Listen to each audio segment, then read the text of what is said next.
you either are lying like hell or you have absolutely no clue of what's going on in the marketplace.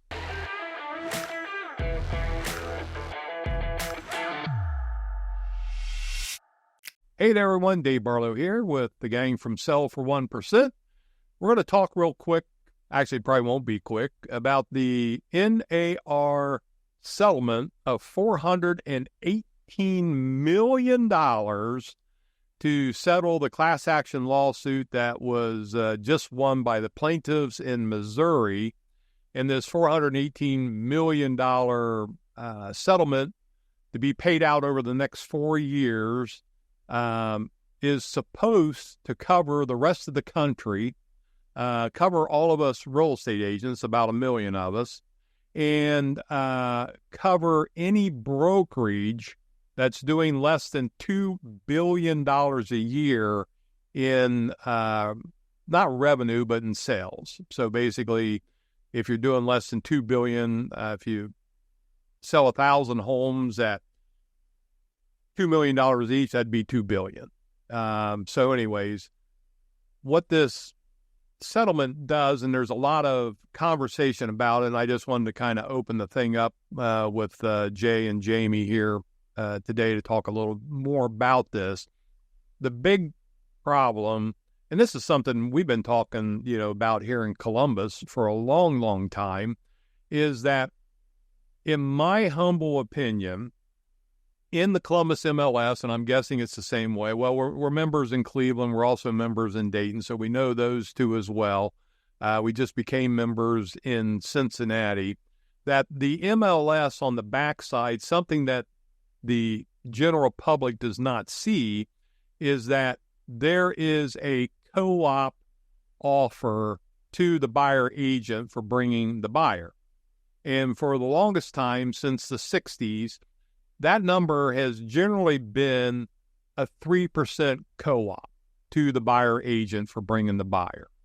And as we started the Sell for 1% concept, we started to allow our sellers to decide how much of their home's equity did they want to offer the buyer agent to bring a buyer, the commission to the buyer agent.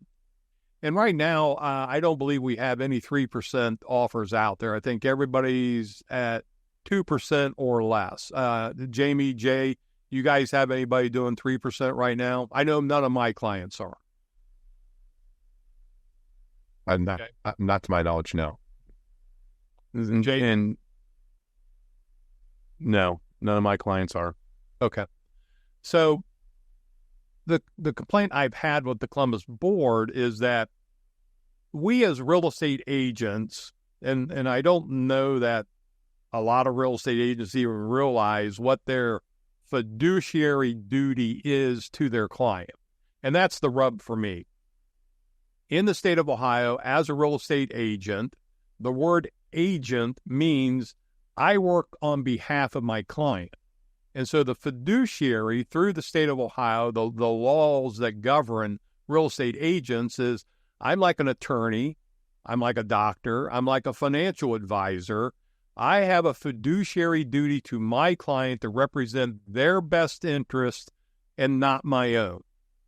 But as soon as you put that co-op number in the MLS, an agent looks at that and they say, oh, well, the normal's always been 3%, but these guys are going to offer me 2%. I'm not so sure I want to show that house. And I think that that's a violation of your fiduciary duty as soon as you have that thought. And the problem is that it's become big money. The average sales price here in Columbus, Ohio, actually is probably on the low end across the country when you look at Chicago, L.A., Boston, New York, Miami, Dallas. All those cities are probably going to be in the 500,000, 600,000, 700,000 or more range. I was talking to an agent yesterday. I forget the little town out in California. The average sales price out there is $1.2 million. Here in Columbus, it's $350,000. So the average 1% that we make for selling a house with full service is $3,500. The other agents that are doing 6%, they're making just over $10,500 on an average sales price. And so as soon as that agent sees, well, you're only offering 2%, and this isn't all agents, but there's a large number of agents that see that and they say, oh, I'm only going to make $7,000 versus $10,500. And again, to me, that's a violation of their fiduciary duty to their client to represent their client's best interest and not their own. I mean, the extreme would be, and this is where it's going with this lawsuit, is buyer agents in the middle of July, when this ruling, takes effect, they're going to be offered 0%. And so through the MLS, because they're not going to allow for the MLS to show that co-op anymore. And so a buyer agent has no clue of what they're going to be paid. The commercial contract, this is the residential side we're talking about right now. The commercial side here in Columbus, the way the purchase contract, the standard contract is written, is that there's a paragraph in that contract that says Mr. Seller will pay the buyer brokerage X percentage or X number of dollars for bringing the buyer, and it becomes a negotiation. And so it's interesting, this $418 million settlement, and this doesn't include RE/MAX has already settled, Keller Williams has settled, Home Services of America, which is Coldwell Banker and some other large brokerages, they have not yet settled. And they're still, I don't know, negotiating, or if they're going to appeal the ruling and try to take it to the next level and spend the money to fight it, or what they're going to do. But the NAR settlement is what has kind of caught everybody's attention to try to put this whole thing to bed for all of us realtors, for the local MLSs, and as I mentioned, brokerages up to $2 billion of revenue annually. So my take is that buyer agents, they're going to have to figure out how to get paid. Sellers are already asking us, do we have to pay a buyer broker at this point? Can we just put a house on the market at 0% commission? And, there's a lot of unanswered questions other than we do know the co-op fee in the MLS is going to be gone. And I'm guessing that once the court does approve this settlement, that the Columbus board will probably move fairly quick to go ahead and get rid of that and not wait until the middle of July. We just need to know that the court is going to accept the settlement. So, guys, I just, kind of open it up for, general conversation. As I said, I have sellers asking, have some buyers asking, how do we get paid? One of the things in that settlement that's coming down the pipe, we already do it with our brokerage, but the NAR is going to require that when you start working with a buyer agent, that you have a contract with them that states what the buyer is expected to pay in order to have that representation. And so I'm going to be curious to see how many buyer agents do that, because I know a lot currently don't, but that's going to be a requirement. So anyways, Jay, I'll drop to you first. What are your thoughts on all of this? I didn't think that the MLS was getting rid of the co-op. I just thought there was no more requirement to offer a co-op. It's gone. And then, because it's on Zillow and Realtor.com, they do show the co-op fees. That was part of the MLS changing policies around the country. I don't know how long they've been doing that, but they do show the fee on public-facing websites now. They have to. I don't know when they made that a rule, but I mean, it's just gone, and I don't know what to even tell you, because that's not at all what I've been thinking about with it. So, I don't know where it's going to go. everyone, you touch pretty much everything. I mean, it's interesting to see how it unfolds. I don't know what Jamie thinks. He deals more on the buyer side, but I don't. Sorry, Jay. Yeah, on the buyer side, and I guess when you guys are putting in listings, you see the VRC in there. When you're putting in X% dollars, flat rate, whatever, variable rate commission. So I do think that buyer agents will be, like Dave said, closer to the commercial contract where you fill it in and it's a VRC, it's a variable rate commission. But also with a contract, you have a buyer agency contract, the buyer should know up front. I'm expected to be paid X% for my services. All this stuff should be disclosed up front. And if it's disclosed, then I don't see issues with however they want to do it. I just wish it would land somewhere and we would get clear communication as to, well, this is what we're going to do.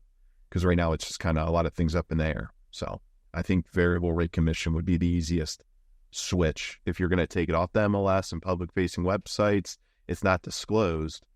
It has to be disclosed somewhere to your buyer, to the seller when you offer. So I think it will go towards that commercial contract and a variable rate. Yeah, the variable rate, the settlement says the co-op will be removed from the MLSs, that you're not going to show a commission. The ruling or the settlement does go on to say that does not preclude the seller, from offering, a commission. It just precludes the MLS for showing what that is. And like we talk with our sellers, all the time. I had a conversation yesterday at a listing appointment, and this, subject came up. But the bottom line to me, as far as like for a seller, is not necessarily what commission are you paying. It's what's your net number. So for, easy math, if we have a house listed for $100,000 and you want to net 90, well, with all the fees included, commissions, transfer fees, property taxes, title insurance, binder fees, search fees, deed prep, there's lots of fees involved in selling a home. At $100,000, you're probably going to net around, on a standard 6% commission, you're probably going to net around $91,000. With us, you would net probably a little closer to $95,000, $96,000, because of the commissions that we charge are a lot less than the 6%. So the net number isn't, to me, is more important than your asking price. What's the number that you want in your pocket after everything's paid? And that was a conversation we had, yesterday. It's like, you could offer a 10% commission, and as long as your net number gets to where you want, if you offer 10%, we might have to ask $110,000 or $105,000 in order to get you back to your 90. But again, to me, it's that net number. And so co-ops are going to go away. It doesn't preclude the seller from still offering a commission. It's just not through the MLSs. And there's lots of different discussions that I've seen in different realtor groups and, discords and so on and so forth. One of the suggestions was, well, seller can offer to pay buyers closing costs. Well, but most lenders, I think on a conventional side, 6% is the most that a seller can pay on behalf of a buyer. And if they have real closing costs, which when you do a deal as a buyer, you always have closing costs, you may not want to burn that all up in offering concessions to pay your agent. It's going to be interesting. I'm sure there's going to be a lot of different takes and looks and what are we going to do and how's the best way to, figure this all out. I'm guessing that, and this is something that we've known for a long time, and Jay and Jamie, you and I have had this discussion. these big brokerages that got these big brick buildings and, we call them mausoleums. Yeah, they're overhead. They have too much overhead. Yeah. They can't afford it. And in the day of electronic services and what we provide, we absolutely run circles around them. Yep. Yeah. Yeah. I mean, I look at some of these guys and it's like, you got layer after layer after layer of management. They don't sell crap. It's us guys out on the street that are selling the properties, that are generating the commissions. And then you have admins and you have these buildings and you have electric bills and you have property taxes and you have a vice president after vice president and then, area operations. And then that goes into the regional. And then it goes to finally, the guy that's sitting behind the big oak desk, in an office someplace. They're just making money. They're not really doing anything. In my mind, there's a lot of smoke and mirrors. Come work for us, and we're going to give you leads. Come work for us, and you're going to get all this technology. Come work for us, and blah blah blah blah blah. And the basic bottom line, I learned a long time ago, because I worked for one of these big brokerages when I first started, is that people are not using me to help them buy or sell a property because of the company I'm associated with. They're using me because of me, because of my experience, because of my expertise, because of the things that I do to help buy and sell properties. They're using me. And they're using you because you cut these 20-minute long videos, then you know what's going on. Well, there's a lot of experience. There's a lot of information. Too much. It's too much. You have to reach out to us to get it. And so I just, I think, there's definitely going to be a different way to do business all across the country. And the buyer agents are going to have to try to figure out, how do I get paid? Because if they go to a buyer, and Jay, what you have said a number of times, and I love the way that you put it, I hope that you know what I'm talking about buyer agents and their commissions. Would you share that with us? That the real sleight of hand is that the buyer's agent commission is built into the price. Right. And so the real trick and the sleight of hand in this business is that a buyer agent will act like they're free for you to use because the seller is paying me the commission for bringing you as the buyer. When in reality, the only reason why that fee is handled that way is because no buyer in their right mind would say, here's $15,000 because you showed the house that I found on Zillow and you sent me a lender and a home inspector referral. It's not worth that much money when the buyer agents are just being told, show me this house, and you put them into an email subscription. What do you bring to the table that makes you worth 10 grand, 15 grand? And I think that's going to be a really hard sell for any buyer agent to make. I mean, as good as I am, working buyers, and I teach lenders how to do the loan, I teach agents how to work the deals. It's like, is it really worth, $30,000 on a $1 million house? When I'm doing the same amount of work that I get, and actually probably less work, because like one of the, then before I go off topic, then I do selling a $50,000 foreclosure that's down in Jackson, Ohio. It's like on one deal I get $800 and on one deal I get $30,000. And I think part of it's because, my tangent is, I started back in 2005 and the prices weren't as ridiculous as they are now, but the foreclosures, you just got whatever they gave you. I was always trained that you are a fiduciary. You're not supposed to care about what you're getting paid. And the whole idea is you treat people right and you'll get referrals. And so, throughout my career, it's worked out great, where I would go, show you 50 houses and, you buy a foreclosure and I would get, $600 after the commission splits. And it's like, so when these agents boo-hoo about getting 2%, I mean, cry me a river. You're talking about major money. And, I don't think it's worth it, to be honest. I think it's a total ripoff. What are they going to say when there's 0% commission? Well, that's where I said doing this job anymore. I'm out. Yeah. I mean, earlier when you're talking about that, that's right. I don't think it's going to zero. I mean, the MLS not showing it is not the same as you can't offer a co-op. And so, like, these big brokers aren't just going to take it in the shorts. I don't know what they're going to try next and what they're going to try and pull off. But I imagine they're still going to – I can tell you yesterday they're still pushing, if you don't pay 3% to a buyer agent, no one's going to show your house. And then I get to walk in with a list of, 500 closings and say, that's not true. Yeah. Here's 500 houses we sold at 2%. They sold over asking price. They sold in 3 days. I mean, the buyer agent commission has nothing to do with why your house won't sell. I was on a for sale. I was on a webinar.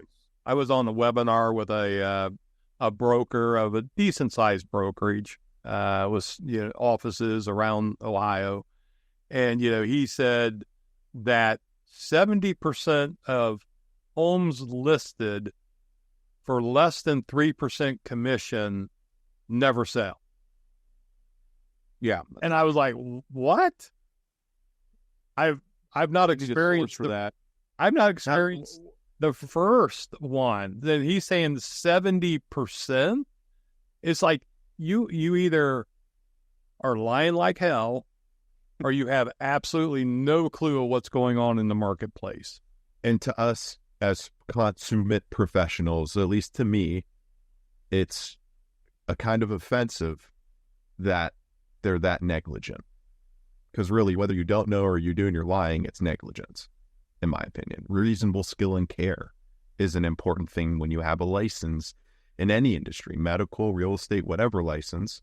You need to have some reasonable skill and care. And if you're spouting out that 70%, what percentage of listings are on the market that aren't at 3%? What are you talking about?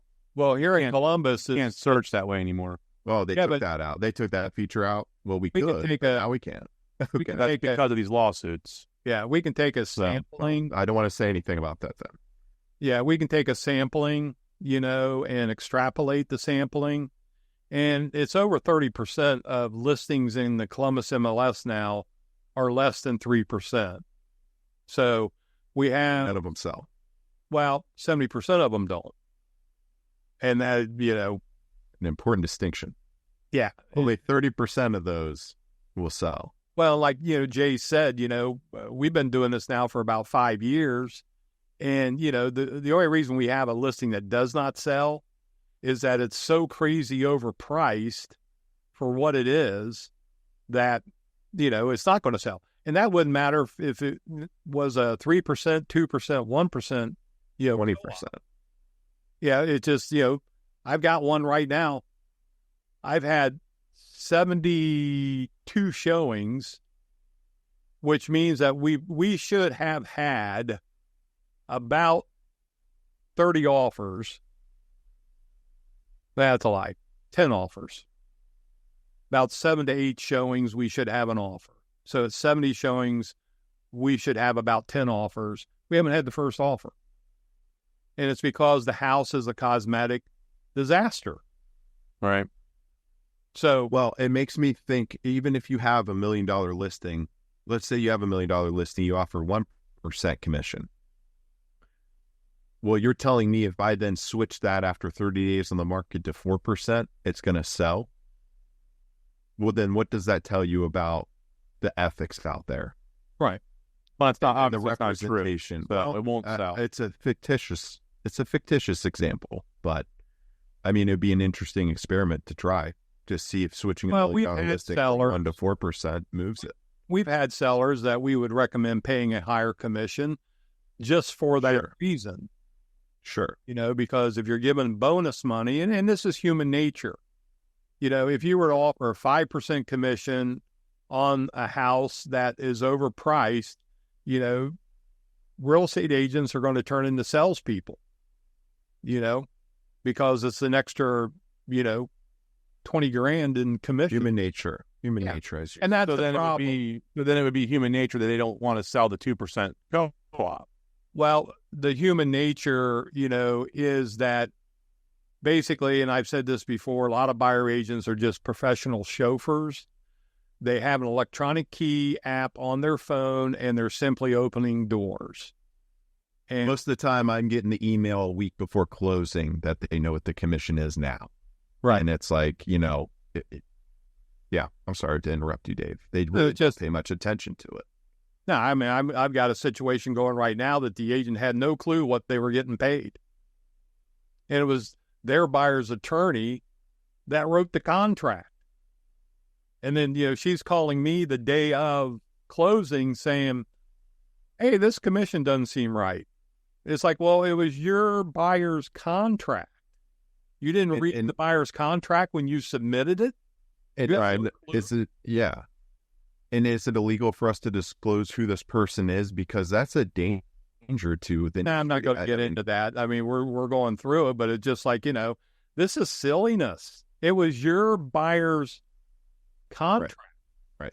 The way that things are going. The way that things are going where it's going to be written in. I read it. You should have read the contract. Yeah. That you're representing your buyer. Yeah. Because my seller accepted the offer based on the commission rate that... For the net number. Yeah, I mean, the paragraph the paragraph said the buyer shall pay any buyer brokerage commission due.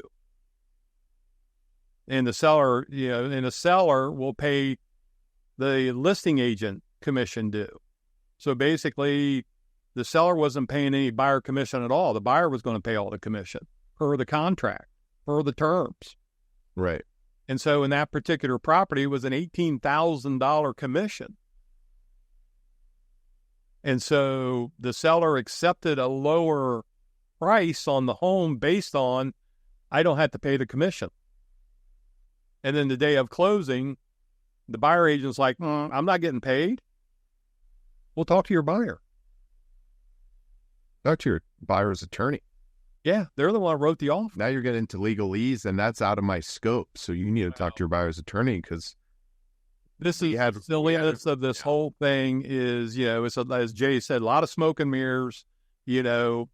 Buyer agents have no clue of what they're doing or how they're doing it. As you mentioned, even with the co-op in the MLS, they're calling up the day of closing and saying, oh, I didn't know I wasn't getting 3%. I'm only getting 2%. Right. I mean, it's your job. Reach out to us. That's the moral of the story. We are available. What's the tagline, Dave? We're going to, on the sell side, we're going to get you the most money possible in the shortest period of time. And we actually read the contracts. And so, if you want professionalism, you want to be protected, you need to reach out to agents who actually do this as a profession and not a part-timer. A lot of part-timers, 10,000 agents here in Columbus, and a large majority of them do this part-time. If they make a check, they can take a vacation. If they don't make a check, they have a full-time job someplace else that they're making their living from. We do this for a living. We take it very seriously. I'm 26 years into it this month. March of 1998 is when I started. So 26 years. That's pretty crazy, isn't it? Shouldn't you be retired? I should be. Trying to get a buyout, but nobody will let me out. So, all right, guys, if you're out there and you're wondering what's going on with buyer agent commissions, mid-July is the due date. In between now and then, if you have questions, want to look for a home, want to sell a home, give us a call. Numbers here on the screen. We'd love to hear from you. We'll walk you through the situations. I think we have a pretty good grasp of what's going on and where it's all headed. I'm sure, things will take a left turn, and there'll be other things that come into play between now and July. But I mean, here we are. It's the middle of March already, and so you got April, May, June, July, 4 months for everybody to try to get this stuff figured out. And so I think hammer it out. Yeah, there's going to be a lot of action happen here in the next 4 months in the real estate world. And if you want to get pointed in the right direction, give us a call. We'd love to help you. like this information, like, subscribe, and we'll send you more stuff as we let it loose here on the Sell for 1% channels across all social media. I believe we're on YouTube. We are on Facebook, Instagram, and we're even on TikTok. For how long, we don't know, because the federal government is now... Another lawsuit coming down the pipeline, isn't it? Everybody's suing everybody. So Can't market anywhere, can I? All right, guys. Thank you for the discussion. We'll talk to you soon.